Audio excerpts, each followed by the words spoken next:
नमस्कार मित्रों, आपका अपना चैनल भीष्म अकादमी में स्वागत है। जैसा कि हम भारतीय काव्यशास्त्र पढ़ रहे थे और आज ये काव्यशास्त्र का 5वां भाग लेकर आए हैं। ये अलंकार संप्रदाय पढ़ रहे हैं, तो आज हम अलंकार संप्रदाय को पूरा कंप्लीट करने की कोशिश करेंगे। और दोस्तों, इससे पहले वाले वीडियो यदि आप नहीं देखे हैं और यदि देखना चाहते हैं तो अभी आपको प्लेलिस्ट का लिंक दिखाई देगा, उसमें क्लिक करके हमारे सभी वीडियो देख सकते हैं। और दोस्तों, यदि सेशन पसंद आए तो लाइक और शेयर ज़रूर कर दिया करें, इससे हमें मोटिवेशन मिलता है। और यदि चैनल पर नए हैं तो चैनल को सब्सक्राइब कर लें, जिससे आने वाले नेक्स्ट वीडियो का नोटिफिकेशन आपको सबसे पहले मिल सके। तो चलिए देर न करते हुए इस सेशन की शुरुआत करते हैं।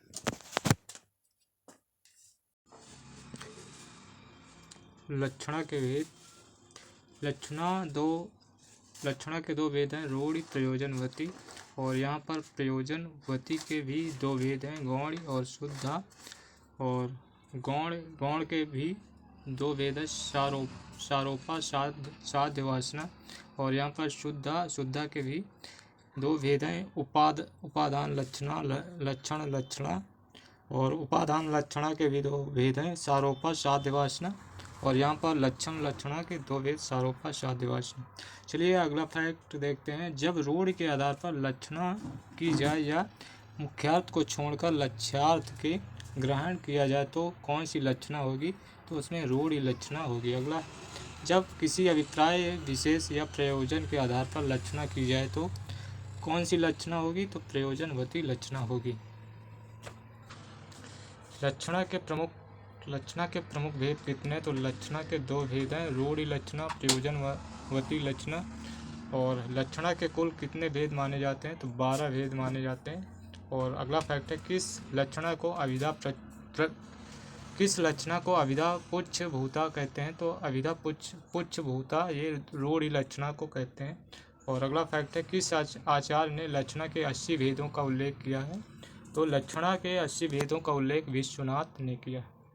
मम्मट ने लक्षणा के कितने भेदों का उल्लेख किया? तो मम्मट ने लक्षणा के 12 भेदों का उल्लेख किया। अगला फैक्ट है, अभिधा तथा लक्षणा शब्द शक्तियाँ जब अपना अपना अर्थबोध कराकर शांत हो जाएं, तब जिस शक्ति के द्वारा व्यंग्यार्थ का ज्ञान होता है उसे कहते हैं, उसे व्यंजना कहते हैं। व्यंजना के प्रमुख भेद कितने हैं? तो व्यंजना के प्रमुख भेद दो भेद हैं, इनमें शाब्दी और आर्थी, ये दो भेद हैं व्यंजना के। तो चलिए देखते हैं, पंक्ति दी हुई है। अभिधा उत्तम काव्य है, मध्य लक्षणहीन, अधम व्यंजना रस विरस, उल्टी कहत कमीन। पंक्ति किसकी है? तो ये पंक्ति देव की है।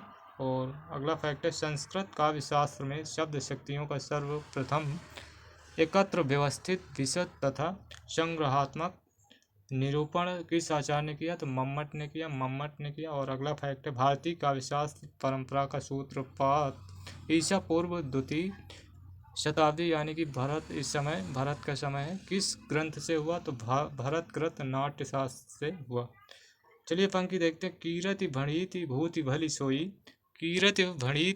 भली सोई, सुरसरि सम सब कहाँ हित होई।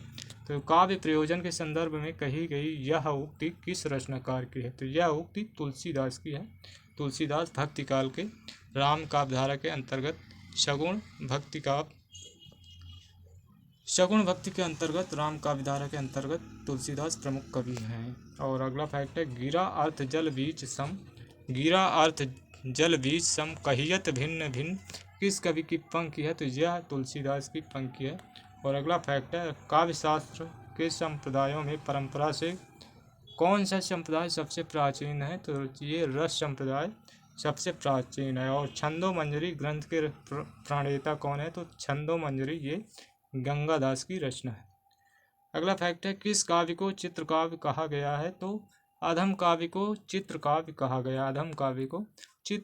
कहा गया। और अगला फैक्ट है, जब किसी भाव का कोई विषय इस रूप में नहीं लाया जाता कि वह समानता सबके उसी भाव का आलंबन हो सके, तब उसमें रसाधिबोधन की शक्ति पूर्णतया नहीं आ सकती है। यह कथन किस आलोचक का है? तो यह कथन आचार्य रामचंद्र शुक्ल का है। और अगला फैक्ट है बंध के आधार पर काव्य के कितने भेद हैं। बंध के आधार पर काव्य के 2 भेद हैं, प्रबंध काव्य और मुक्तक काव्य।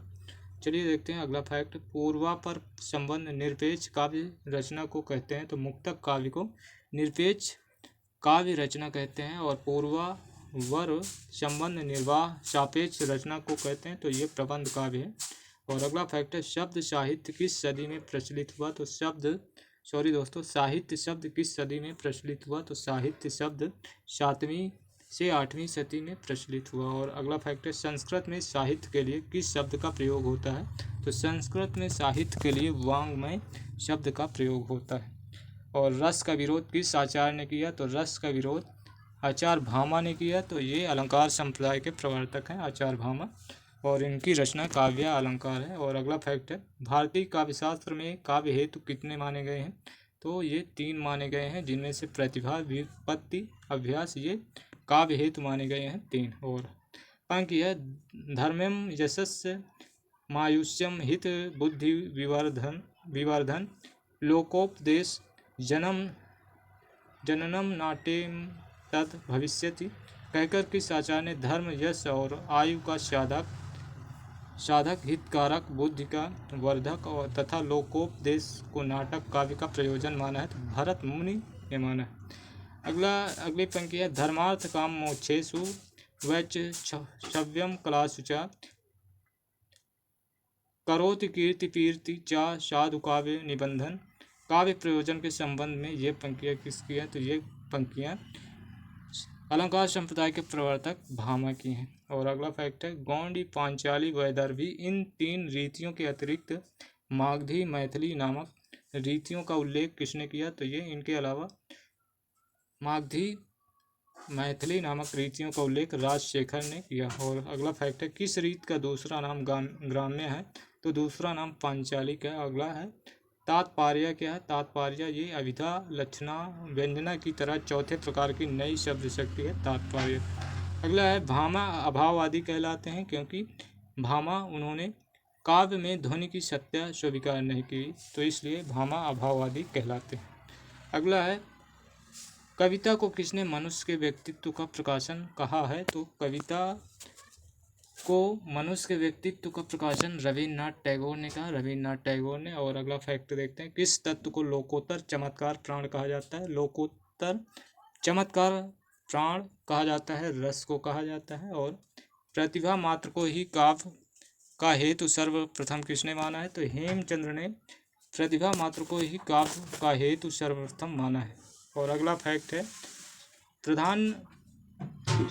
प्रबंध काव्य को भाविक अलंकार नाम किसने दिया, तो भाविक अलंकार प्रबंध काव्य को नाम दिया है आचार्य दंडी ने। और अगला फैक्ट है वाग वैदग्ध प्रधाने अपि रस एवात्र जीवितम का सूत्र, यह सूत्र अग्निपुराणाकार का है। और अगला फैक्ट है गुणीभूत व्यंग्य के कितने भेद हैं, तो गुणीभूत व्यंग्य के 8 भेद हैं। और वाचिता आशा का अन्य नाम है, वाचिता आशा का अन्य नाम रस ध्वनि है।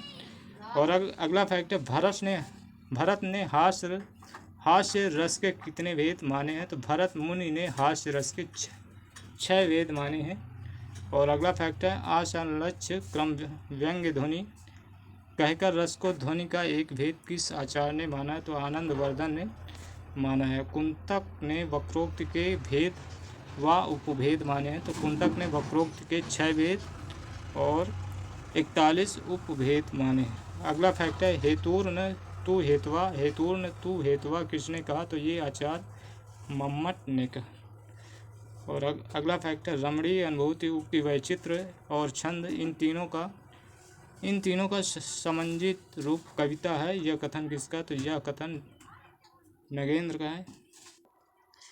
अगला फैक्ट है किस आचार्य ने शब्दालंकारों को अधम काव्य, अर्थालंकारों को मध्यम काव्य तथा गुणीभूत व्यंग्य और ध्वनि को क्रमशः उत्तम और उत्तमोत्तम कहा, तो पंडित जगन्नाथ ने कहा। और अगला फैक्ट है जनश्रुति के आधार पर किस आचार्य को रस के प्रवर्तक होने का श्रेय दिया जाता है, तो नंदकेश्वर को रस के प्रवर्तक होने का श्रेय दिया जाता है। और भरत ने नाट्य शास्त्र में भावों की संख्या 49 गिनाई है, जिनमें से 8 स्थायी भाव हैं और 3 व्यभिचारी भाव हैं, 8 सात्विक भाव हैं। अगला फैक्ट है भरत मुनि द्वारा श्रृंगार रस के भेद हैं। तो श्रृंगार रस के भेद भरत मुनि के अनुसार अस्वस्थता अवस्था अनुसार संयोग वियोग अवस्था अनुसार संयोग वियोग और अभिनय की दृष्टि से वाचनात्मक वेशात्मक क्रियात्मक ये और पुरुषार्थ की दृष्टि से धर्म श्रृंगार अर्थ श्रृंगार काम श्रृंगार ये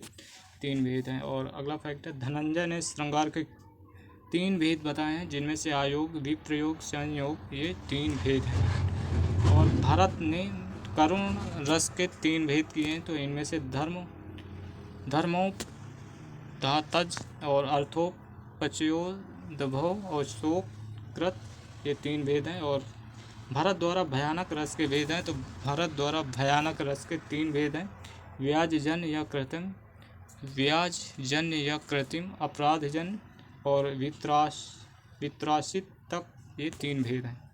अगला फैक्ट है भरत द्वारा विभत्स रस के भेद हैं। तो इनके अनुसार विभत्स रस के 2 भेद हैं, शुद्ध या क्षोभच्छ अशुद्ध या उद्वेगी। और अगला है भरत द्वारा अद्भुत रस के भेद 2 हैं, दिव्य आनंदज ये अद्भुत रस के भेद हैं। भरत द्वारा रौद्र रस के भेद हैं। तो 3 रौद्र रस के भेद माने हैं भरत मुनि ने, आंगिक वेशात्मक वचनात्मक ये 3 भेद। अगला फैक्ट है काव्य ग्राम अलंकारात सूत्र किसका है। तो ये आचार्य वामन का है। वामन रीत संप्रदाय के प्रवर्तक माने जाते हैं। अगला फैक्ट है सौंदर्यम अलंकार कथन किसका है। तो ये वामन का है, वामन का।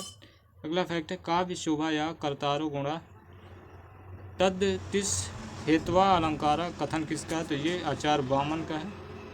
अगला फैक्ट है रस के संबंध में भरत पूर्व 2 परंपराएं पाई जाती हैं, एक है द्रोहीण अर्थात ब्रह्मा की और दूसरी है वासुकी। द्रोहीण 8 रस माने जाते हैं एवं वासुकी 9वां रस भी मानते थे। अलंकार संप्रदाय के संस्थापक आचार्य भामा आप सभी जानते ही होंगे। अलंकारों का प्राण तत्व किसने माना। तो ये वक्रोक्ति ने माना। अलंकारों का वैज्ञानिक वर्गीकरण सर्वप्रथम किस आचार्य ने किया। तो रुद्रट ने अलंकारों का वैज्ञानिक वर्गीकरण सर्वप्रथम किया। अगला फैक्ट है भरत मुनि ने नाट्य शास्त्र में श्रृंगार रस का वर्ण श्याम तथा उसका वेश उज्ज्वल बताया। और आचार्य भामा ने काव्य हेतु किसे माना। तो काव्य हेतु आचार्य भामा ने प्रतिभा को माना। और अगला फैक्ट है काव्यम तु जायते जातु कस्यचित प्रतिभावता। काव्य हेतु के संदर्भ में यह उक्ति किसकी है। तो यह उक्ति भामा की है। अगला फैक्ट है एत एवं विपर्यस्ता गुणा काव्येषु कीर्तिका, यानी कि दोष का विपर्य काव्य में गुण माना जाता है। तो यह कथन किस आचार्य का है। तो ये कथन आचार्य भरत मुनि का है। और अगला फैक्ट है गुण के प्रतिष्ठापक आचार्य हैं। तो गुण के प्रतिष्ठापक आचार्य वामन है। अगला फैक्ट है काव्य शोभा या करतार से धर्मा गुणा ये कथन किस आचार्य का है। तो यह कथन आचार्य वामन का है। और गुण संप्रदाय को किस संप्रदाय के अंतर्गत माना जाता है। तो ये रीत संप्रदाय के अंतर्गत माना जाता है। अगला फैक्ट है काव्य शोभा या कर्तारो धर्मा गुणा तद्तिस हेत वसत्व अलंकारा। काव्य की शोभा करने वाले धर्म गुण हैं और उसको अधिक उत्कर्ष देने वाले अलंकार है। यह कथन किस आचार्य का है। तो यह कथन आचार्य वामन का है। अगला फैक्ट है किस आचार्य ने रामायण में करुण रस एवं महाभारत में शांत रस का प्राधान्य माना है। तो आनंद वर्धन ने रामायण में करुण रस एवं महाभारत में शांत रस का प्राधान्य माना है। अगला फैक्ट है रसनैव जीवति सर्वम काव्यम, यानी कि काव्य रस के द्वारा ही जीवित रहता है। रसनैव जीवति सर्वम काव्यम, काव्य रस के द्वारा ही जीवित रहता है। यह कथन किस आचार्य का है। तो यह कथन अभिनव गुप्त का है, अभिनव गुप्त का। और अगला फैक्ट है किस आचार्य का कथन है कि संसार में जो कुछ पवित्र उज्ज्वल एवं दर्शनीय है वह श्रृंगार के भीतर समाविष्ट हो सकता है। तो ये भरत मुनि का मानना है कि संसार में जो कुछ पवित्र, उज्जवल एवं दर्शनीय है वो श्रृंगार के भीतर समाविष्ट हो सकता है। तो ये भरत मुनि का मानना है। अगला फैक्ट है, श्रृंगार रस को रसराज माना जाता है। तो श्रृंगार रस को रसराज माना जाता है, इसलिए कार व्यापार की व्यापकता के कारण श्रृंगार रस को रसराज माना जाता है। अगला फैक्ट है, भामा ने रस को अलंकार के अंतर्गत रखा और रस संबंधी रसवत, प्रेयस तथा ऊर्जस्वी नामक 3 अलंकारों का वर्णन किया। ये अलंकार क्रमशः रस, भाव तथा उनके आभास की अवस्थाएं हैं।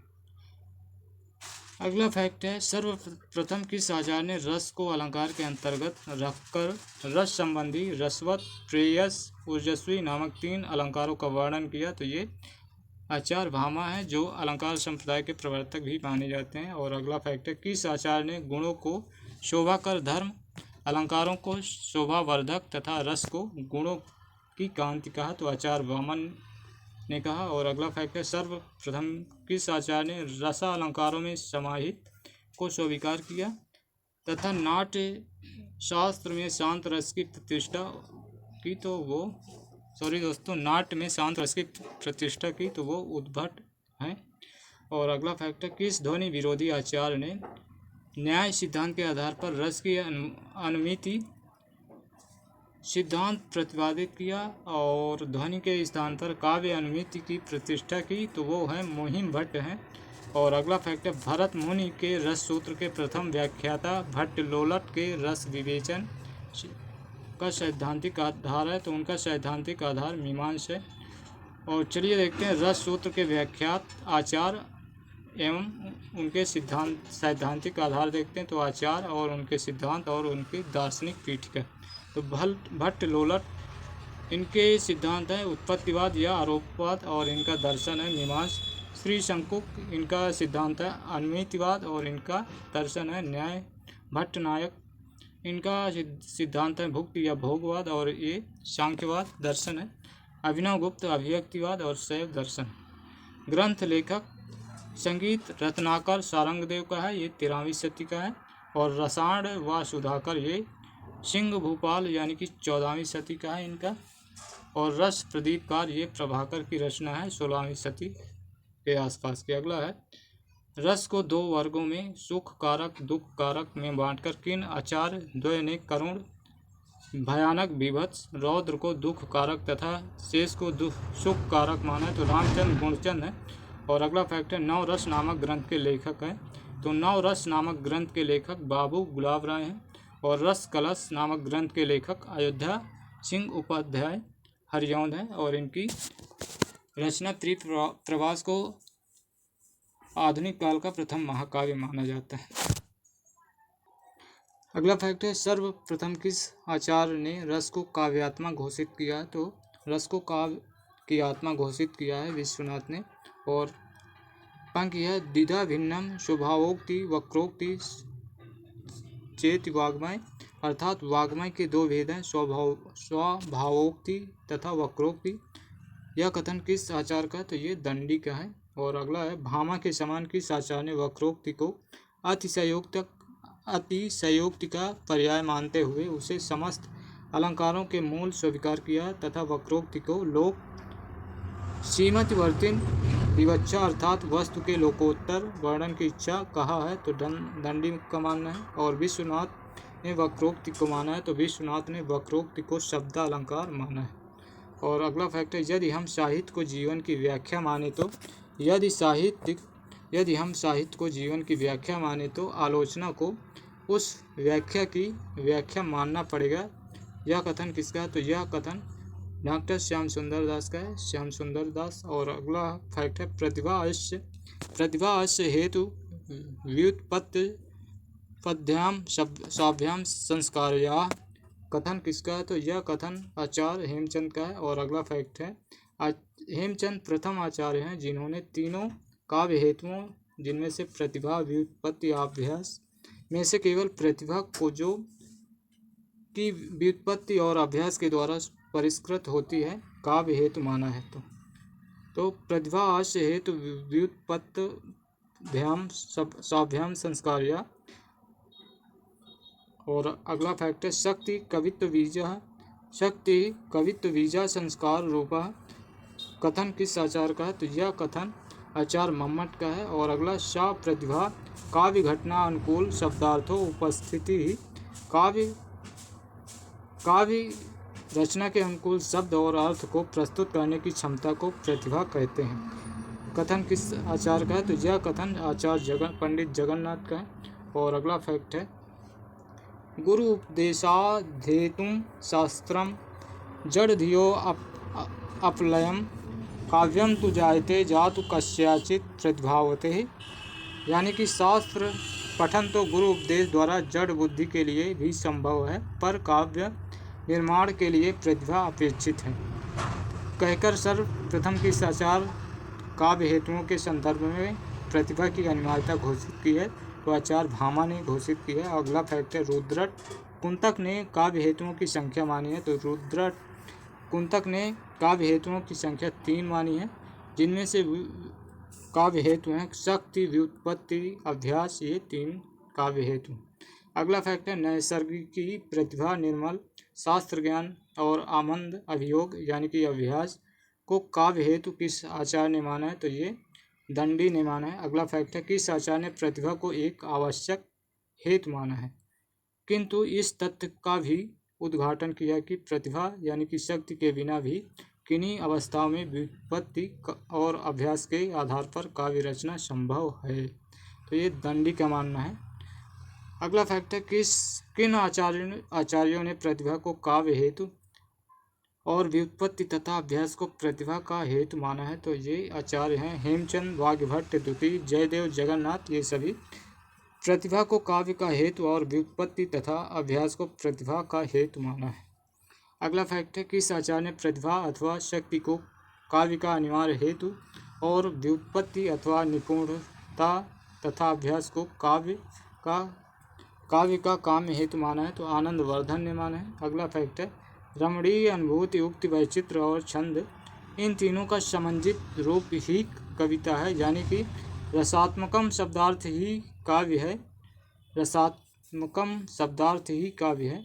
और वाणी के माध्यम से सौंदर्य की अभिव्यक्ति का नाम ही काव्य है, और सरस शब्दार्थ का नाम काव्य है। दोस्तों ये काव्य शास्त्र थोड़ा कठिन होता है, तो इसको एडजस्ट करिए, 1 या 2 बार ज़रूर देखिए तो इससे आसान हो जाएगा। एक बार में तो आपको समझ में नहीं आएगा, जब 2 या 3 बार देखेंगे तो आसानी से समझ में आ जाएगा। तो चलिए देखते हैं यह कथन किस आलोचक का है? तो ये डॉक्टर नगेन का है। और अगला फैक्ट है यदि कविता में चमत्कार नहीं, कोई विलक्षणता नहीं, तो उससे आनंद की प्राप्ति नहीं हो सकती। यह कथन किसका? तो यह कथन आचार्य महावीर प्रसाद द्विवेदी हैं, जो कि द्विवेदी युग के प्रवर्तक माने जाते हैं। और अगला फैक्ट है राजशेखर ने रस का प्रतिष्ठाता किससे माना है? तो राजशेखर ने रस का प्रतिष्ठाता नंदी केशवर को माना है। और अगला फैक्ट है केशव मिश्र, जो कि इनका समय है 16वीं शती, केशव मिश्र ने रस सिद्धांत का आदि प्रवर्तक किसे माना है? तो केशव मिश्र ने रस सिद्धांत का आदि प्रवर्तक शौद्धोदनी को माना है, शौद्धोदनी को माना है। और भरत मुनि के नाट्य शास्त्र के 2 संस्करण उपलब्ध हैं, जिनमें से पहला है काव्य माला बम्बई निर्णय सार का संस्करण, और 92 काशी संस्कृत सीरीज काशी चौखंबा का संस्करण। इसमें क्रमशः 36 और 37 अध्याय हैं। अगला फैक्ट है भरत मुनि ने कितने रस, कितने गुण, कितने दोष तथा कितने अलंकारों का वर्णन यानी कि उल्लेख किया है? तो भरत मुनि ने 8 रस, 10 गुण, 10 दोष, 4 अलंकार इनका उल्लेख किया है। तो एक बार फिर से देखते हैं। भरत मुनि ने 8 रस, 10 गुण, 10 दोष, 4 अलंकार इन सभी का उल्लेख किया। और अगला फैक्ट है मुक्तम लोकस्य भावेन रसैश्च शकलय पृथक उक्ति किस आचार्य की है? तो ये भामा की है। और अगला फैक्ट है शब्दार्थों सहित काव्यम यानी कि काव्य की परिभाषा में दोष है अतिव्याप्ति दोष। चलिए आप देखते हैं अलंकार, जिनमें से पहला अलंकार के दो भेद होते हैं, शब्दालंकार, अर्थालंकार। शब्दालंकार वो होता है जो शब्द किसी पंक्ति या कविता में शब्दों के माध्यम से चमत्कार उत्पन्न करते हैं, उन्हें शब्दालंकार कहते हैं। अर्थालंकार जहाँ पर पंक्ति या कविताओं में अर्थों के अनुसार चमत्कार उत्पन्न होता है, वहाँ उसे अर्थालंकार कहते हैं। तो चलिए शब्दालंकार के भेद देखते हैं। यमक है, तो यमक की परिभाषा है जहाँ एक शब्द भिन्न भिन्न अर्थों में एक से अधिक बार प्रयुक्त हो तो वहाँ यमक अलंकार होता है। जैसे केकी राव की नुपुर ध्वनि सुन, जगती जगती की मूक प्यासा, ये महादेवी वर्मा की पंक्ति है। तो यहाँ जगती आवृत्ति में यमक है, प्रथम जगती क्रिया है और द्वितीय जगती पृथ्वी का पर्याय है। तो यहाँ पर जगती शब्द के दो अर्थ हैं, तो इसलिए यहाँ पर यमक अलंकार है और 2 बार आया है जगती।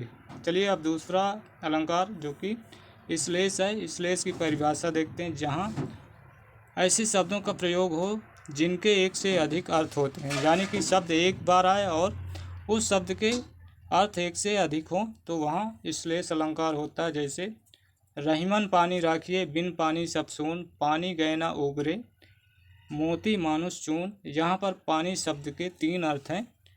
पानी शब्द के 3 अर्थ हैं। पहले का चमक है, दूसरे का प्रतिष्ठा यानी कि सम्मान, और इसके अलावा तीसरे का अर्थ है जल। तो यहाँ पर पानी शब्द के पानी एक बार आया और उसके अगला वक्रोक्ति अलंकार, जहाँ श्लेष अथवा काकु यानी कि कंठ ध्वनि को बदलकर से कहने वाले के कथन का सुनने वाला दूसरा ही अर्थ करे, वहाँ वक्रोक्ति अलंकार होता है। जैसे जब आप पिता के वचन पाल सकते हैं, जब आप पिता के वचन पाल सकते हैं, तब माँ की आज्ञा भरत टाल सकते हैं।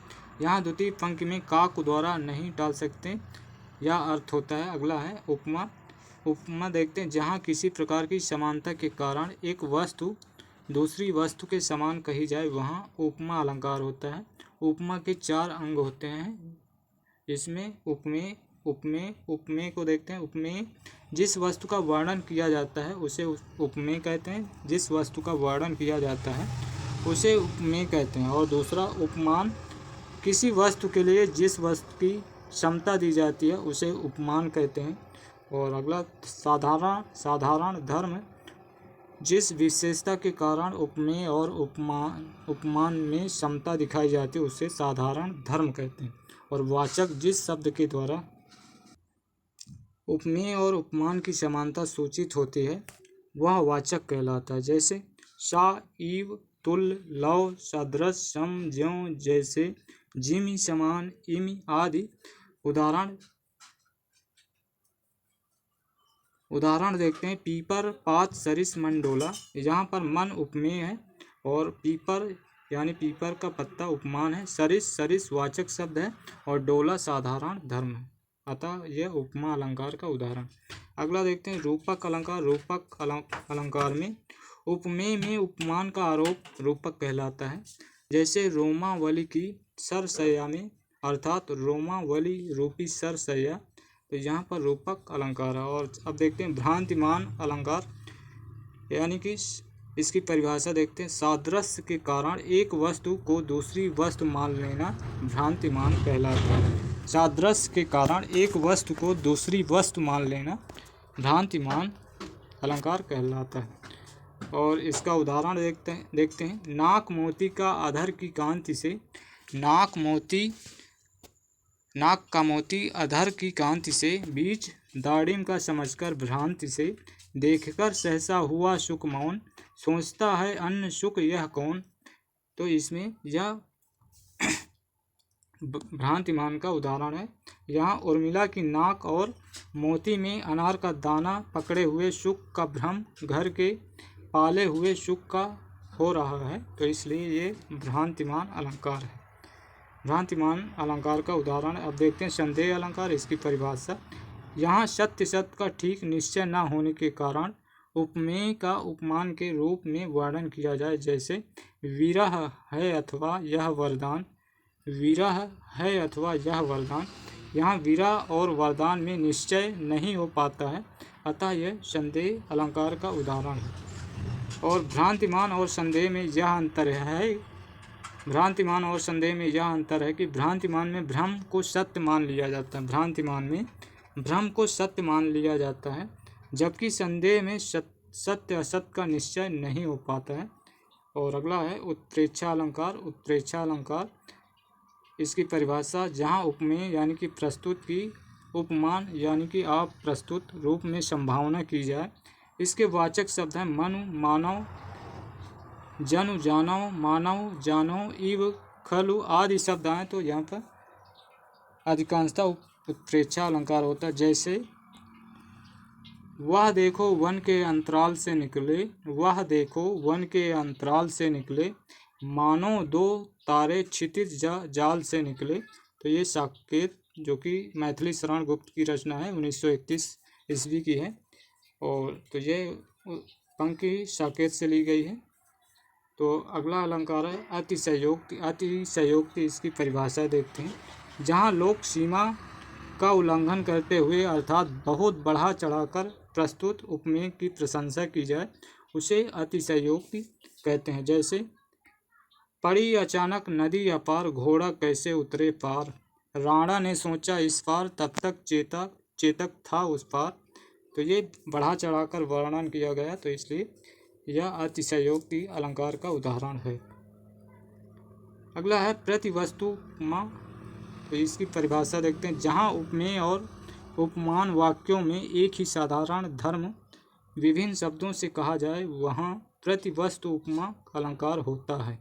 जैसे लसत सूर सायक धनुधारी, लसत सूर सायक धनुधारी, रवि प्रताप सन सोहत भारी। इसका स्पष्टीकरण देखते हैं। जहाँ पहला उपमेय वाक्य और दूसरा उपमान वाक्य है, और दोनों में शोभना यह एक साधारण धर्म लसत और सोहत इन दो शब्दों से कहा गया आता है। प्रतिवस्तु उपमा, चलिए देखते हैं दृष्टांत अलंकार। जहाँ उपमेय और उपमान में बिंब प्रतिबिंब भाव हो, वहाँ दृष्टांत अलंकार होता है। जैसे एक म्यान में दो तलवारें कभी नहीं रह सकती हैं, किसी और पर प्रेम नारियां पति का क्या सह सकती हैं। तो यहाँ एक म्यान में दो तलवारों का रहना वैसे ही असंभव है जैसे एक पुरुष का दो नारियों पर अनुरक्त रहना। इस प्रकार यहाँ दोनों वाक्यों में बिंब प्रतिबिंब भाव है, अर्थात दृष्टांत अलंकार है। निदर्शना अलंकार, इसकी परिभाषा, जहाँ दो पदार्थों में भिन्नता होते हुए भी उपमान के द्वारा उनके संबंध की कल्पना की जाए, वहाँ निदर्शना अलंकार होता है। जैसे मैं मृगमीन मृणाल की छवि दास उन्हीं अखियान मैं देखूं। इसका स्पष्टीकरण, यहाँ मृगमीन आदि उपमानों की छवि का आँखों यानी कि उपमेय में आरोप किया गया है, अतः यह निदर्शन अलंकार। समासोक्ति अलंकार, जहाँ समान विशेषणों के द्वारा प्रस्तुत यानी कि उपमेय से ही उपमान अप्रस्तुत का भी ज्ञान कराया जाए, वहाँ समासोक्ति अलंकार होता है। जैसे पीली पड़ निर्मल कोमल, पीली पड़ निर्बल कोमल, पीली पड़ निर्बल कोमल, कृस देह लता कुम्हलाई, विवसना लाज में लिपटी, सांसों में शून्य समाई। ये समासोक्ति अलंकार का उदाहरण है। इसका स्पष्टीकरण देखते हैं। चांदनी के इस प्रस्तुत वर्णन से विशेषणों की समानता के कारण पांडु वर्ण क्षीण काय किसी कोमल नारी की प्रतीत होती है, अतः ये समासोक्ति अलंकार का उदाहरण है। अगला देखते हैं विभावना अलंकार। इसकी परिभाषा, कारण और कार्य के संबंध में चमत्कारपूर्ण कल्पना, अर्थात कारण के अभाव में कार्य की उत्पत्ति का वर्णन विभावना अलंकार है। जैसे विनु पद चले सुनय विनु काना, विनु पद चले सुनय विनु काना। और इसका स्पष्टीकरण, यहाँ पैर और कान के अभाव में चलना और सुनना कहा गया, अतः विभावना अलंकार। विरोधाभास, दो वस्तुओं में वस्तुतः विरोध न रहने पर भी विरोध की प्रतीति विरोधाभास अलंकार है। जैसे मूक गिरवर के मुखरित ज्ञान, यहाँ मुख गिरिवर के ज्ञान को मुखरित कहने में विरोधाभास है। जैसे तो यहाँ पर यह विरोधाभास अलंकार। विशेषोक्ति अलंकार, कारण के रहते हुए भी कार का न होना विशेषोक्ति अलंकार है। जैसे अब छूटता नहीं छुड़ाए रंग गया, हृदय है ऐसा, आंसू से धुला निखरता है यह रंग अनोखा ऐसा। तो ये विशेषोक्ति अलंकार का उदाहरण, इसका स्पष्टीकरण देखते हैं। यहाँ छुड़ाने पर भी रंग के नहीं, छूटने में कारण के होते हुए भी कार्य का अभाव है, अतः यह विशेषोक्ति अलंकार का उदाहरण है। अब देखते हैं असंगति अलंकार। असंगत अलंकार की परिभाषा, कारण कहीं अन्यत्र और कार्य कहीं अन्यत्र हो तो असंगति अलंकार होता है। जैसे मेरे जीवन की उलझी बिखरी थी उनकी अलकें, पीली मधु मदिरा की किसने, थी बंद हमारी पलकें। यहाँ उलझन में पड़ा है कोई और अलकें बिखरी हैं किसी दूसरे की, मदिरा भी किसने और सुरूर चढ़ा किसी और पर, अतः संगति अलंकार। अर्थांतर अलंकार, यदि सामान्य का विशेष से या विशेष का सामान्य से समर्थन हो तो अर्थांतर न्यास अलंकार होता है। जैसे जो रहीम उत्तम प्रकृति का करी सकत कुसंग, चंदन विष व्यापत नहीं लिपटे रहत भुजंग। यहाँ पूर्वार्धगत सामान्य अर्थ है, कुसंगति अच्छी प्रकृति वालों का कुछ नहीं बिगाड़ सकती, और उत्तरार्ध के विशेष अर्थ से उसका समर्थन है, सर्प लिपटे रहते हैं पर चंदन में विष नहीं व्याप्त होता, अतः ये अर्थांतर अलंकार। अगला अन्योक्ति अलंकार या अप्रस्तुत प्रशंसा, यदि अप्रस्तुत उपमान के वर्णन से प्रस्तुत उपमेय की प्रतीति हो तो अप्रस्तुत यानी कि प्रशंसा अलंकार होता है। जैसे क्षमा शोभती उस भुजंग को जिसके पास गरल हो, उसको क्या जो दंतहीन विषरहित विनीत सरल हो। यहाँ अप्रस्तुत सर्प के विशेष वर्णन से प्रस्तुत में यहाँ यह समान प्रतीत होती है कि शक्ति संपन्न पुरुष को ही क्षमा शोभा देती, शक्तिहीन को नहीं, अतः यह अन्योक्ति या अप्रस्तुत प्रशंसा का अलंकार। उदाहरण अलंकार, जहाँ पहले समान वाक्य कहा जाता है और उसको स्पष्ट करने के लिए अंग रूप दूसरा उपमान वाक्य कहा जाता है, वहाँ उदाहरण अलंकार होता है। जैसे ज्यों जैसे जिमी आदि इनके वाचक हैं। जैसे नीकी पै फीकी लगें बिन अवसर की बात, जैसे वर्णत युद्ध में रस श्रृंगार न सुहात। अब देखते हैं अत्युक्ति अलंकार, जहाँ किसी वस्तु को अत्यंत बढ़ा चढ़ाकर मिथ्यापूर्ण वर्णन किया जाए वहाँ अत्युक्ति अलंकार होता है। जैसे भूषण भार संभारी हैं क्यों यह तन सुकुमार, सुधे पाए ना धर परत शोभा ही के भार। अतिशयोक्ति और अतियुक्ति में मात्रा का या तारतमिक अंतर होता है। अतिशयोक्ति में जहाँ मिथ्यापूर्ण वर्णन होता है वहाँ अत्युक्ति में अत्यंत मिथ्यापूर्ण है। दोस्तों, यहाँ से हम अलंकार संप्रदाय के बारे में पढ़ चुके हैं और आज का सेशन यहीं पर समाप्त करेंगे। और यदि आप सभी को सेशन पसंद आए तो लाइक और शेयर ज़रूर करें, और चैनल पर नए हैं तो चैनल को सब्सक्राइब कर लें, जिससे आने वाले नेक्स्ट वीडियो का नोटिफिकेशन आपको सबसे पहले मिल सके। और दोस्तों, यदि हमारे सभी वीडियो देखना चाहते हैं तो अभी आपको प्लेलिस्ट का लिंक दिखाई देगा, उसमें क्लिक करके हमारे सभी वीडियो देख सकते हैं। तो चलिए फिर मिलते हैं नेक्स्ट सेशन में, तब तक के लिए धन्यवाद। जय हिंद, जय भारत, वंदे मातरम।